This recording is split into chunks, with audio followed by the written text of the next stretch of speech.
Yamato e Otama continuam o conflito contra Holden. Essa é a segunda vez que o pirata captura Otama, mas dessa vez algo está diferente. A menina se lembra do que aprendeu com Shinobu, então acerta um chute na cara de seu sequestrador. Ela, com certeza, não é mais a mesma de antes.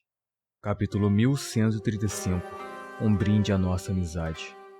Chopper e Bonnie estão na biblioteca da coruja. Eles estão em cima de um dos livros gigantes, cujas letras são tão grandes que eles nem mesmo conseguem ler. Sal conta que Biblo, a diretora da escola da coruja, é quem mantém a biblioteca. Há séculos que ela está por ali. Ele diz que tudo que sabe sobre essa coruja é que todo livro que entra em seu território é transformado em um livro gigante. O gigante continua dizendo que, como Elbaf não é um país afiliado ao governo mundial, não recebe os jornais, mas às vezes os pescadores conseguem trazer os jornais que encontram no mar. Ele te diz que provavelmente a diretora comeu a Ikuiko no Mi e virou uma coruja educadora. Ela pode gigantificar tudo que é inorgânico, e esse é o poder ideal para o país dos gigantes. Sal, em um tom de afirmação, pergunta a Robin se isso traz lembranças. Ela então responde que sim. Chopper chega até ela e pergunta se eles têm livros de medicina. A arqueóloga responde que se lembra de terem alguns livros de medicina, mas a maioria era de arqueologia e história. Os gigantes falam que também tem alguns livros médicos nativos de Elbaf. Isso deixa Chopper impressionado. Ele diz que mal pode esperar. Mas eles dizem a Chopper que esses livros já são gigantes, então não vai ter como escolher. Enquanto isso, Luffy brincava com as crianças no balanço. Ele balançou tanto que fez as crianças se assustarem, e isso fez Nami intervir, batendo em Luffy e Usopp, chamando sua atenção como uma professora no maternal. Um dos meninos correu chorando para o colo de Gerd, e isso acabou irritando Luffy. Ei, guerreiros não choram, pode parar. Para você, Luffy. Não vê que essas crianças foram criadas no carinho e no amor? Após dizer isso, Sandy percebe que o menino está se aproveitando da situação para ficar agarrado em Gerd. Então ele conclui que esses malditos pirralhos são os mesmos em qualquer lugar do mundo. Toda essa paz em Elbaf acaba desanimando Luffy e Usopp, mas o atirador diz que não vai reclamar, pois entende que o país está apenas tentando ficar em paz. Mas de repente, Luffy recebe um ataque surpresa, e isso faz o imperador se questionar onde está a paz. Um segundo ataque é lançado. Seu oponente é um jovem gigante de Elbaf, Kuron, o menino que estava no bar no litoral da ilha. Sem piedade, Luffy lança um elefante gun contra o garoto, e isso faz o Usopp achar que ele exagerou, mas Luffy diz que nem acertou ele. Então neste momento, alguém grita que o problema chegou, se referindo a Kuron. Finalmente alguém que sabe lutar. O Luffy dá medo, eu odeio violência. O jovem gigante diz que não podia esperar menos de um imperador, e acha isso muito maneiro. As crianças continuam a ofender Kuron, o chamando de delinquente, dizendo que odeiam ele, mas ele não fica calado, e responde às ofensas, dizendo que também os odeia e os chama de fracote. Eles retrucam chamando de bárbaro. A professora de biologia o repreende, dizendo que ele está causando confusão de novo, mas diz que aquele foi um bom golpe. O garoto surpreende a todos quando chama Ripley de mãe, então ele entrega a comida que a gigante do bar havia dado a ele. Os piratas dizem que ela não educou ele como as outras crianças da escola e questionam se ela nem ao menos vai falar para ele pedir desculpas pelo ataque surpresa. O menino então diz que seu pai é humano e que ele era um pirata que não perdia nem para os guerreiros de Elbaf.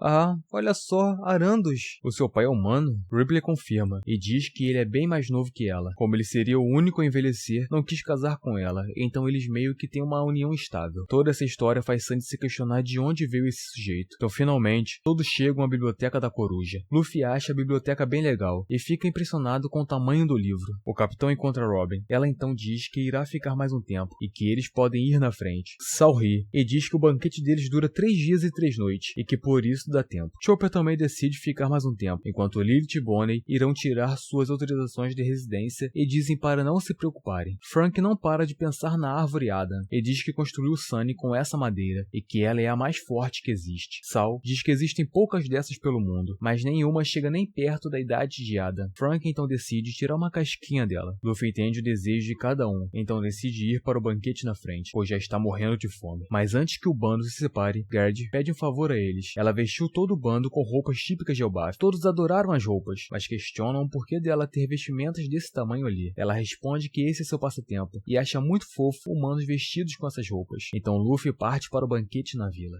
Enquanto isso, no Castelo Aust, próximo à Vila Oeste, os guardas locais encontraram os invasores. Vocês deixaram esses nanicos invadirem? Que tipo de guardas são vocês? Vocês são do bando do Chapéu de Palha? Eu sei que ele está nesse país. Eu estou à procura de alguém chamado Loki.